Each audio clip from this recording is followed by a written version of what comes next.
पनवेल में घरगुती gas cylinder की अफवाहों के बीच पनवेल महानगर पालिका ने नागरिकों से शांति बनाए रखने और गैस एजेंसियों पर भीड़ न लगाने का आह्वान किया।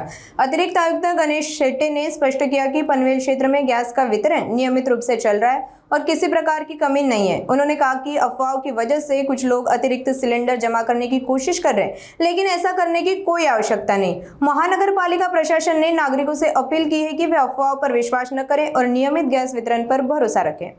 एकंदर युद्धजन्य परिस्थितीमुळे नागरिकांना अशी मनात भीती होती की गॅसचा तुटवडा होऊ शकतो, परंतु सध्या आपल्या शासन स्तरावर ज्या उपाययोजना चालू आहेत त्यानुसार गॅस सिलेंडर बाबतीत कोणताही तुटवडा नाही। त्यामुळे नागरिकांनी विनाकारण पॅनिक होऊ नये। गॅसचा पुरवठा हा सुरळीतपणे आहे। काही ठिकाणी कमर्शियल गॅस सिलेंडर बाबतीत थोडी कमतरता जाणवत होती, परंतु ते पण प्रशासनाच्या वतीनं सुरळीतपणे करण्याचा प्रयत्न चालू आहे। त्यामुळे नागरिकांनी गॅस पुरवठ्याबाबतीत निश्चिंत राहावे, कोणताही तुटवडा होणार नाही याची दक्षता शासनामार्फत घेतली जात आहे।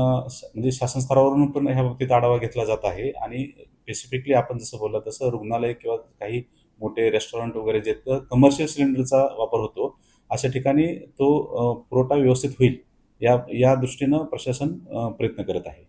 सध्या मी नागरिकांना एवढंच आवाहन करू इच्छितो की आपण शहरातील नागरिकांना मी आवाहन करू इच्छितो की गॅसचा तुटवडा अजिबात नाही। त्यामुळे आपण विनाकारण जास्त साठा करण्याचा प्रयत्न करू नये। जो काही गॅस पुरवठा आहे तो नियमानुसार आणि आपल्याला जी काही ठराविक वेळेनुसार जे गॅस सिलेंडरची उपलब्धता आहे ती आपल्याला उपलब्धता होऊन जाईल।